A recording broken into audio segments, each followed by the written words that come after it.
বন্ধুরা নতুন এক রেসিপি সিম। এই শীতে সিম কিন্তু অনেক পরিমাণে বাজারে এখন পাওয়া যাচ্ছে, আর টাটকা টাটকা যদি সিম হয় তাহলে তো কোনো কথাই নেই। তো সিম দিয়ে দুর্দান্ত স্বাদের এক রেসিপি, প্রথম থেকে শেষ পর্যন্ত তোমরা ভিডিওটা দেখবে, তাহলে বুঝতে পারবে যে কত মজাদার সিমের এক রেসিপি হয়। ছোট থেকে বড় সকলের খুব ভালো লাগবে, আর আশা করছি তোমাদেরও অনেক পছন্দ হবে। বানাতেও কিন্তু খুব খুব খুব আগ্রহী হবে, আর একবার নয় তখন কয়েকবার মনে হবে যে সিম এইভাবেই বানিয়ে নিই, তাহলে ছোট থেকে বড় সকলেও কিন্তু খেয়ে নেবে।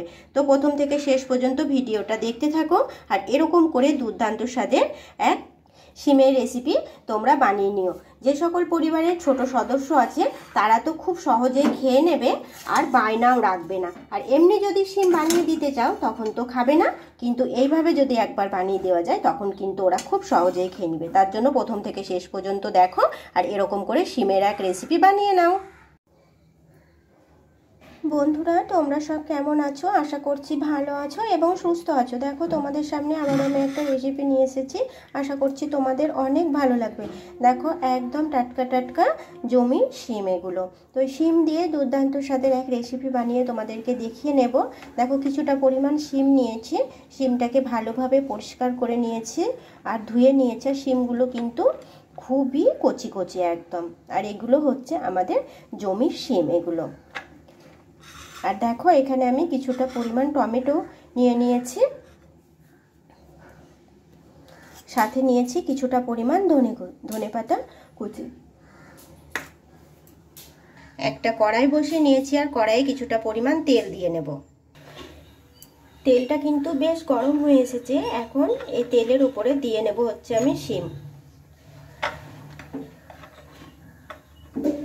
শিমগুলো আমি তেলের উপরে দিয়ে নেব। শিমগুলো তেলের উপরে দিয়ে নিয়েছি, দিয়ে নেব অল্প একটু হলুদ। দেখো অল্প একটু হলুদ দিয়ে নিলাম, আর দিয়ে নেব অল্প একটু লবণ। শিমটাকে একটু উল্টে পাল্টে নেব, আর শিমটাকে একটু ভালোভাবে আমি ভেজে নেব।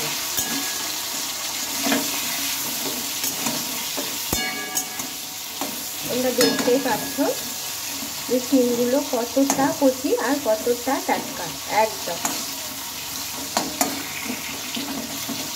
তো চলো, এই শিম দিয়ে কিন্তু ভীষণ ভীষণ সুন্দর একটা মজাদার রেসিপি হতে চলেছে, যেটা বাচ্চাদের অনেক ভালো লাগবে, আর বড়দের তো কোনো একদম ব্যাপারই নেই, ওরা অনায়াসে খেয়ে নেবে। তো চলো প্রথম থেকে শেষ পর্যন্ত তোমরা ভিডিওটা দেখবে। শিমটা ভাজা হয়ে গিয়েছে, এখন আমি শিমটা তুলে নেব।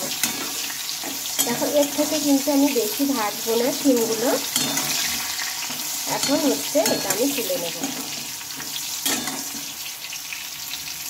কিছুটা তেল রয়ে গিয়েছে, দিয়ে নেবো একটা শুকনো লঙ্কা ফোড়ন, আর দিয়ে নেবো কিছুটা পরিমাণ কালো জিরে দিয়ে নিলাম। এবার দিয়ে নেব হচ্ছে টমেটো, যেটা আমি টমেটোটা কুচি করে রেখেছিলাম সেটাই দিয়ে নিলাম। আর বেশ বড় সাইজের একটা এখানে টমেটো তোমরা ব্যবহার করবে। টমেটোটা একটু নেড়ে চেড়ে নেব।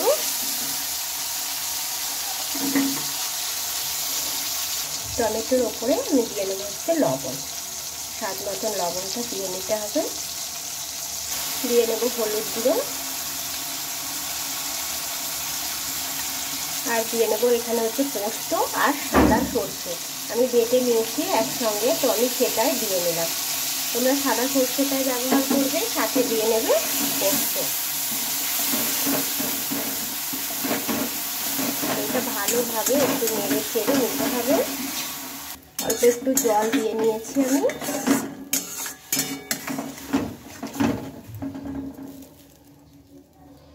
ভালোভাবে নেড়ে চেড়ে নিতে হবে এটাকে, আর একটু আমি নেড়ে চেড়েও নিয়েছি। এখন দিয়ে নেব অল্প একটু লঙ্কার গুঁড়ো, একদম অল্প করে দিয়ে নেব। দেখো দেখতেই পেলে যে কত অল্প দিয়ে নিয়েছি। তোমরা চাইলে পোস্তর সাথে কাঁচা লঙ্কা বেটে নিতে পারো। একটা বেটে নিয়েছি আমি সর্ষে পোস্তর সাথে, তোমরা কাঁচা লঙ্কাটা অবশ্যই করে বেটে নিও। আমি একটা দিয়ে নিয়েছি। আর এটা বেশি ঝাল হলে ভালো লাগবে না, একটু মিষ্টি মিষ্টি রাখতে হবে, সেই জন্য বেশি লঙ্কা দেবে না, একটা থেকে দুটো। কিন্তু তোমরা যদি একটু ঝাল পছন্দ করো তাহলে দিতে পারো, তবে একটু মিষ্টি মিষ্টিটাই এটা ভালো লাগবে।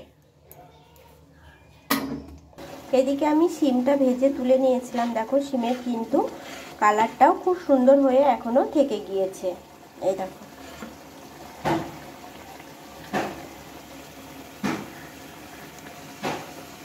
মশলাটা খুব ভালোভাবে আমি এটা কষিয়ে নিয়েছি। অতিরিক্ত কষাতে যাবে না, পোস্ত আর সর্ষেটা তাহলে তেতো হয়ে যাবে। এখন দিয়ে নেব হচ্ছে কিছুটা ধনেপাতা। তোমরা অনেকটা পরিমাণে এখানে ধনেপাতা দেবে। দেখো আমি অনেকটা পরিমাণ ধনেপাতা দিয়ে নিয়েছি। এটাতে যতটা পরিমাণ ধনেপাতা দিবে এটার টেস্ট কিন্তু ঠিক ততটাই বেশি হবে। আর এখন তো ধনেপাতার কোনো ব্যাপার নেই, বাজারে অনেক ধনেপাতা। দেখো ভালোভাবে মশলার সাথে কিন্তু মিশিয়ে নিতে হবে।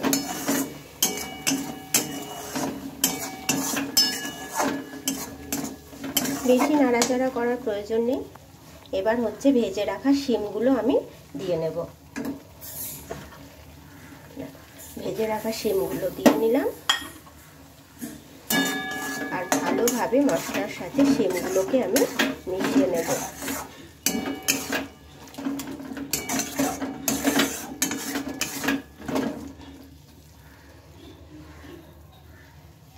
আর দিয়ে নেব এখন অল্প একটু চিনি। তো দেখো চিনিটা আমি দিয়ে নিলাম আর দিয়ে নেব অল্প একটু জল।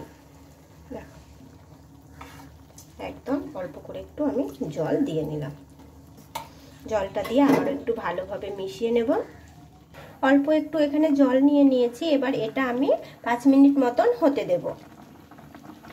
দেখো একটু ফুটতে দিতে হবে। দেখতে যেমন সুন্দর, খেতেও ঠিক ততটাই এটা ভালো লাগে। ছোট থেকে বড় সকলেরই খুব খুব খুব ভালো লাগবে। তোমরা বাড়িতে একবার হলেও ট্রাই করো, তাহলে তখন বুঝতে পারবে যে না সত্যি এটা খেতে খুব খুব খুব ভালো লাগে। আর এই রেসিপিটা তোমরা বাড়িতে ট্রাই করলেই বুঝতে পারবে যে সত্যি বাচ্চারা কত মজা করে এটা খেয়ে নেবে। শিমের নাম করলে তো খেতেই চাইবে না, দেখেও বলবে নাক ছিটকাবে এটা তো আমি খাই না, এরকম একটা কথা বলবে। তো এরকম করে যদি রেসিপি বানিয়ে দেওয়া যায় তখন কিন্তু নাকও ছিটকাবে না আর বলবেও না যে আমি এটা খাই না। তো যে সকল বন্ধুরা নতুন তারা প্লিজ চ্যানেলটিকে সাবস্ক্রাইব করে আমার পাশে থেকো। ভালো লাগলে লাইক করো, বন্ধুদের সাথে শেয়ার করো আর কমেন্টে জানাতে কিন্তু অবশ্যই ভুলো না যে রেসিপি তোমাদের কেমন লাগে। নিত্য নতুন রেসিপি অনেক দেওয়া আছে, তোমরা চাইলে দেখে নিতে পারো। একদম রান্নাটা রেডি হয়ে গিয়েছে আর গ্যাসটা আমি বন্ধও করে নিয়েছি। তোমরা এইভাবেই কিন্তু রান্নাটা করে নেবে, তাহলে দেখবে সত্যি খুব খুব খুব ভালো লাগে। আর প্রথম থেকে শেষ পর্যন্ত ভিডিওটা দেখবে, তাহলে বুঝতে পারবে যে খুবই সহজভাবে রেসিপিটা বানানো যায়। তো আজকের মতো টাটা বন্ধুরা, ভালো থেকো, সুস্থ থেকো। আবারও আসবো আমি নতুন কোনো এক রেসিপি নিয়ে। তো ততক্ষণে ভালো থেকো, সুস্থ থেকো। তো আজকের মতো টাটা বন্ধুরা।